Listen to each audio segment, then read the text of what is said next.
Hello everyone, this video is the introduction in a new series in which we are going to talk about things you can do to teach yourself to draw. Let's do this.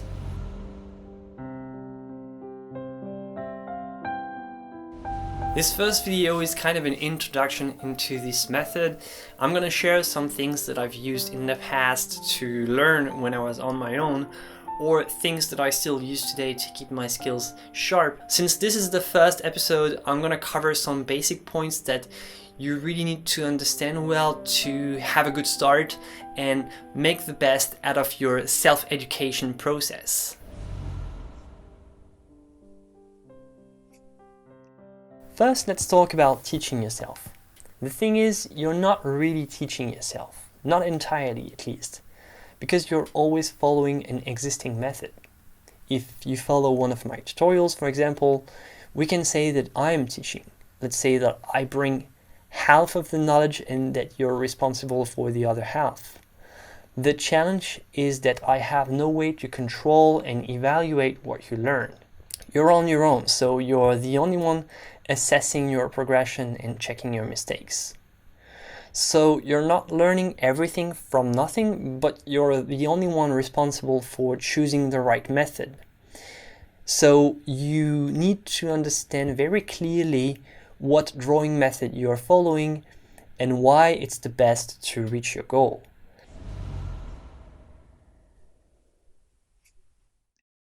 The method I'll introduce in this video is inspired by the Atelier Method. I say inspired by because normally it is taught in art academies, so obviously if you're learning on your own, it can't really be the same thing, but it can follow a similar approach and hopefully you can learn a lot from it. What I call the Atelier Method is inherited from the art academies of the 19th century.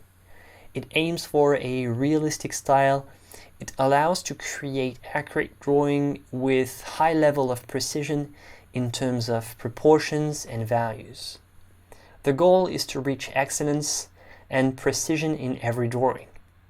The fundamental principle of this method is to focus heavily on academic drawing at first until drawing realistically becomes second nature. It's a very demanding approach, but if you can push through, the results are unparalleled. The fundamental idea of this method is that a drawing is always imperfect in the beginning and that errors are an integral part of the construction.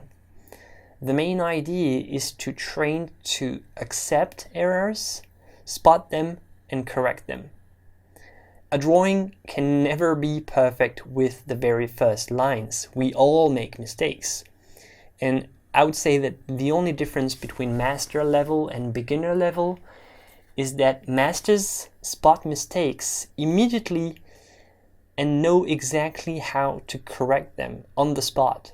And sometimes they even can spot the mistakes before the line is even traced. So for an untrained eye, it's like there was no mistake at all. Whereas a beginner will not see what's wrong in their drawings, and even if they do, they will have a hard time understanding how to fix things. Now, you need to know that this Atelier Method will not allow you to be creative immediately. That's something different. The Atelier Method that I'm going to present to you is a long process and it involves a lot of copying and all sorts of exercises that are not creative. The goal is not to make something beautiful or innovative, so if you want to work on that, you have to work on that on the side. If you want to work with this method, the goal is to create the most accurate drawing possible. So the idea is to reach a skill level that allows you to be creative without thinking about the technique anymore. And this is the strength of this method. It makes you so comfortable with drawing that it becomes second nature. When you reach a certain level, you don't think about the process anymore and you just think about the ideas and they just draw themselves. And one of the benefits that I got from teaching myself with this method is that now I can start my painting with paint or whatever. Even if it means that I won't be able to erase or anything, I never have any sort of doubt about my ability to draw what I have in my head. I don't get stuck in the drawing phase, I just go for it, and the ideas can come naturally. But it's not because I'm special in any way, I just practiced a lot. In order to draw what I want and be both creative and accurate, I had to spend hours, countless hours, drawing non-creative things first, doing these atelier exercises. And of course, this method has limitations. If you get stuck in it, your art will end up being more copying than creating, so you have to be aware of this limitation. This method teaches you how to be a machine, but ultimately you have to move away from it. So now you are warned. But if you can use the skills that this method can provide in a creative way, then the results can be pretty amazing. Before I start talking about the setup and the material, if you like this video and if you want to see more, you should know that this type of content is only possible thanks to all the support that I receive on Patreon. So if you want to become a member, not only will you help the channel, but you'll also have all the extra content that will help you learn and go more in depth in these techniques. Just know that if you can't or don't want to join my Patreon community, there are things you can do to help that won't cost you a penny, really. Just like leaving a like, sharing, leaving a nice comment to let YouTube know that this video is worth watching. Alright, that's it for now. Let's go back to the video. The Atelier method relies heavily on a drawing technique called sight size. I made an entire video dedicated to this technique, so if you want to catch up, you just have to click the little icon in the upper right corner. The sight size technique allows the student to place the subject and the model next to each other and draw at a scale of 1:1 to facilitate visual comparison. If you remember, the key to making realistic drawings is to be able to see errors and correct them. It's not just about being a perfectionist. Seeing errors is part of the construction. The sight size technique makes visual comparison easier and really helps training the eyes to see errors.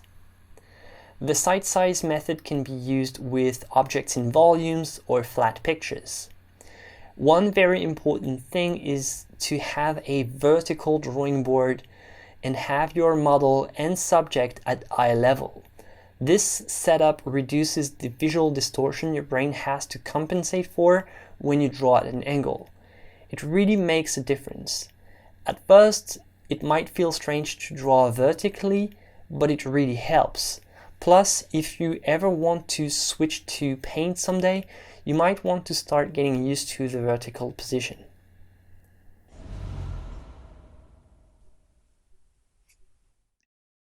The material you'll need to start is pretty simple. You just need graphite and good quality drawing paper.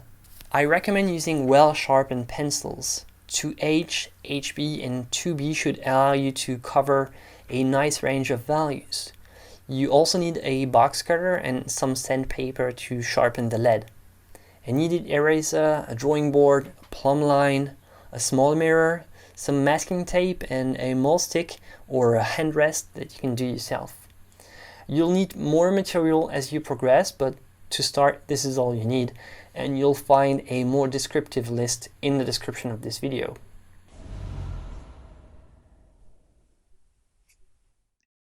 For this series, you can find all the pictures that I use on my website, so if you want to follow along, you just have to download the pictures and print them. Just place the model and the sheet of paper side by side and just start. Pretty easy, right? But let's see where you can find other models to practice, just in case you need something different. One essential book if you're interested in this method is the Drawing Course by Charles Bargue, sometimes called the Bargue Plates. In this book, you'll find models that were created to be copied. You have cast drawings, master drawings to copy, and also simplified figures.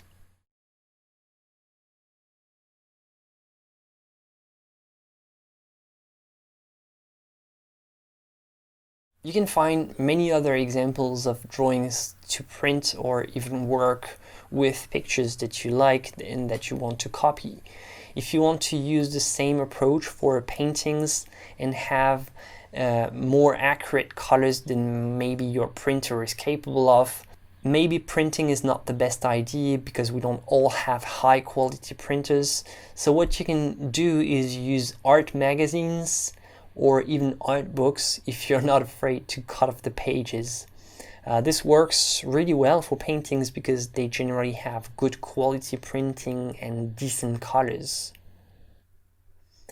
And finally, it's also a great idea to draw objects in volume. So if you can find a plaster cast to draw from, or make a cast yourself, maybe of your hand or maybe of your foot, I don't know, that could be ideal. But even if you can't, you can always set up a still life with simple objects that you have around you.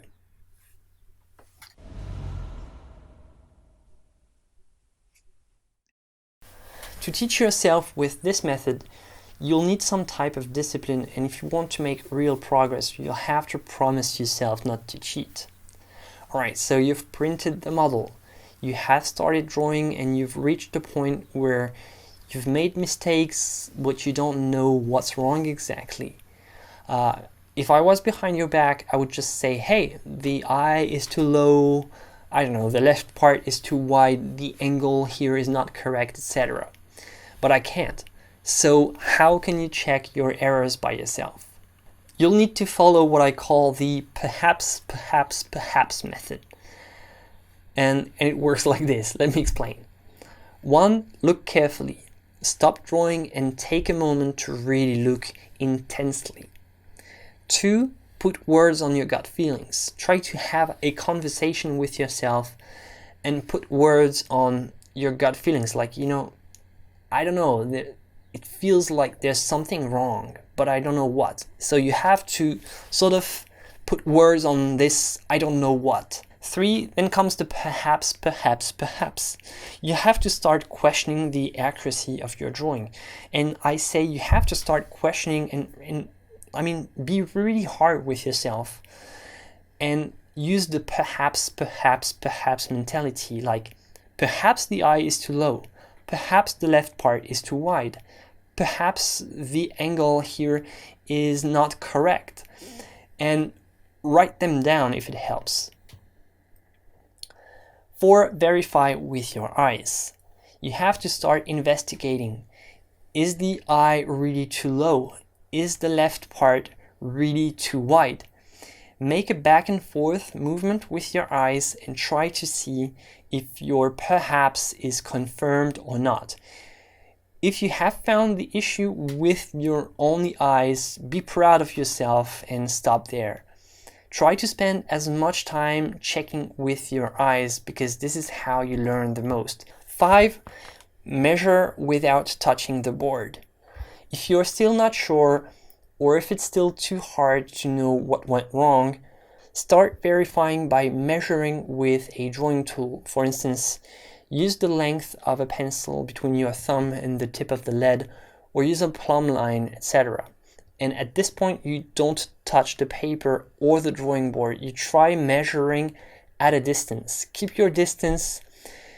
This will help you develop some skills that will be usable in any drawing situation, because this is the type of measuring that you can do in any drawing and not just a flat copy like this. 6, measure on the board. And it's almost like cheating at this point. It's if you're really not sure, then, and only because you're by yourself, you can allow yourself to measure on the board with a ruler or a compass, anything of the sort, like some type of measuring tool. And this is a much more effective method of measurement, but I consider this to be almost like cheating, because if you ever draw a real person one day, you can't do that. You can't put a ruler on somebody's face. So even though it's great for copying flat pictures, and it works great for this exercise, it's actually cheating because it doesn't really improve your actual drawing skills. So I suggest to see this 6 point as some type of joker card and only give yourself a limited number of checks with this method. And 7 is what I call nuclear cheating, is use transfer paper. If you're really stuck and all of the previous methods have not worked, before abandoning, you can allow yourself to check with a transfer paper. But be careful, because this is some sort of major cheating, so do that only if you feel completely lost, and only once for each drawing, or once a year, I don't know. The thing is, it will reveal all the errors in the drawing, but at the same time you'll have learned nothing from it. This is only something I suggest because you don't have a teacher behind your back, but please be disciplined and try to avoid using this method. You'll learn so much more from your mistakes than from taking the easy route.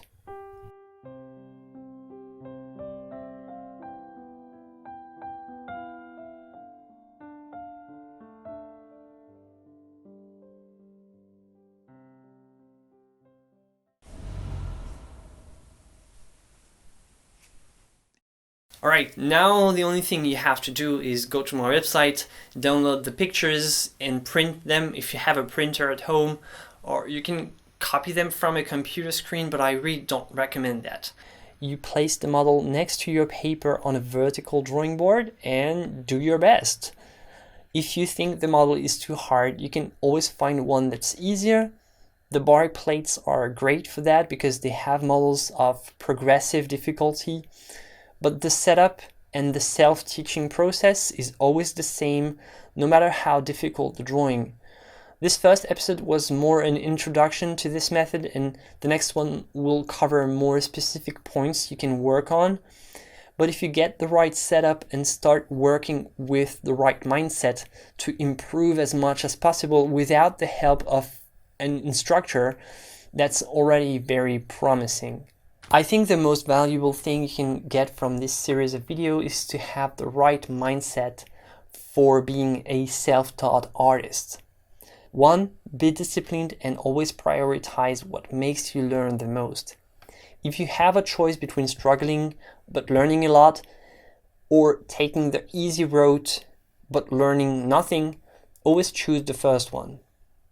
Accept frustration, reward yourself, and take note of your accomplishments, no matter how small they might be.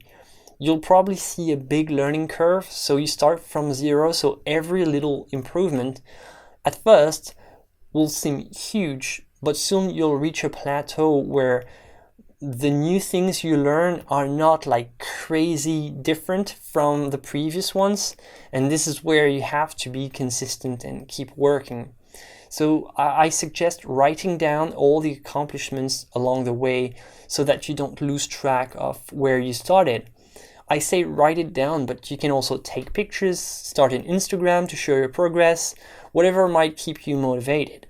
If you do start Instagram, don't hesitate to tag me in your comments or in your description. Don't tag me in the picture, just mention me in the description or the comments, and this way I'll get notified. And no, don't DM me your pictures for review because I can't do that. No, I have way too many requests. I hope you understand. Next is take your time. In a classical art academy, it's not rare for students to spend 30, 60, or even 100 hours on a drawing. Track your time, but don't think that you have to be fast. Take all the time you need to achieve the best possible result. In the beginning, you will probably be very slow, but with experience, things will go super fast. And finally, don't give up. If you think it's too hard, it's probably because you want to go too high, too fast. Accept that it's a very long journey, and it's better to practice a little bit every day than to burn yourself out once a year. So obviously, if you're not in an art academy, if you're not in an atelier, if you're by yourself, it can't really be the same thing, but you can follow a similar approach and try to reach the same goals. Even though it's not necessarily going to be possible, it's not going to be as good. Sometimes you don't have the choice, maybe you don't have the money, you don't have the time, or you just want to try, you just want to prepare for entering an art school somewhere in the future, and you want to start at home, you want to have a good foundation when you actually start your art school. And if it's the case, then start learning on your own, and you're gonna have some great benefits from just practicing at home. Alright, that's it for this episode. I'll see you for the next one, which is going to be a lot more technical, a lot more step by step. If you like this video, please leave a like, it really helps me a lot. If you want to share this video as well, it's going to help me a lot. If you want to learn more and support my work and support this channel, you can go to my Patreon and join the community there and be one of the awesome patrons that support this YouTube channel. I'll see you for the next episode. Until then, have fun drawing and take care. Bye.